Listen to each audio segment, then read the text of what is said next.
saya nak tanya, apa pendapat Miss selama Miss pakai Papio ni? Harap sangat Miss boleh reply chat saya ni sebab saya berminat dengan Papio lepas tengok video ni. So, saya akan jawab soalan awak ni dengan 5 poin yang lengkap. Awak tengok sampai habis, okey? Poin yang pertama, berapa lama dah saya pakai Papio ni? Papio ni saya dah pakai hampir setahun dan saya dah pergi servis 2 kali. Poin yang kedua, kita bercakap pasal kelebihan dia. Okey, ini bukan promosi. Ini betul-betul saya nak bantu awak. Kelebihan yang saya rasa bila saya pakai Papio ni adalah dia kecil, compact. Jadi dia memang ringan. Yang sangat-sangat nimble lah. Kalau kita bawa time jam ke apa, kita tak risau nak menciluk-ciluk. Setakat ni kos penyelenggaraan ni saya boleh kata rendah lah. Kalau setakat servis minyak hitam tu di bawah RM100. Design dia tak payah cakap lah. Memang unik. Tak dapat kat mana-mana motor kat Chai yang lain. Okay, nombor 3 kita bercakap pasal kelemahan ni pula. Dan bukan nak cakap kelemahan sangat lah. Cuma apa kekurangan dia adalah kalau korang jenis ride jauh, ride nak laju, ini memang tak sesuai. Jadi ini sesuai untuk tunggangan dekat-dekat ataupun kalau nak ride jauh, korang adalah seorang rider yang sangat santai. Kemudian untuk penyimpanan barang pula memang terhad lah. Memang korang perlu ada tambahan box kat belakang. Daripada segi spare part pula, itu saya tak boleh nak kata banyak sebab saya baru pakai setahun. Tapi sebabkan saya tinggal dekat area Lembah Kelang ni, jadi memang saya senang nak capai lah kedai CF Motor atau kedai yang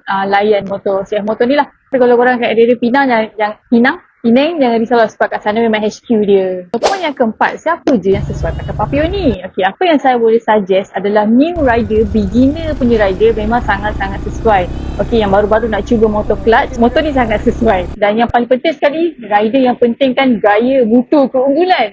Sebab motor ni memang rare lah. Jadi kesimpulan dia macam mana? Macam ni lah. Dia ikut selera masing-masing sebenarnya. Tapi untuk mereka yang sukakan ride jauh dan laju, saya rasa model lain ada yang lagi sesuai lah. Tapi kalau anda santai-santai saja, anda kolektor, anda jenis ride dekat-dekat atau tak kisah pun ride jauh tapi nak bawa santai, why not?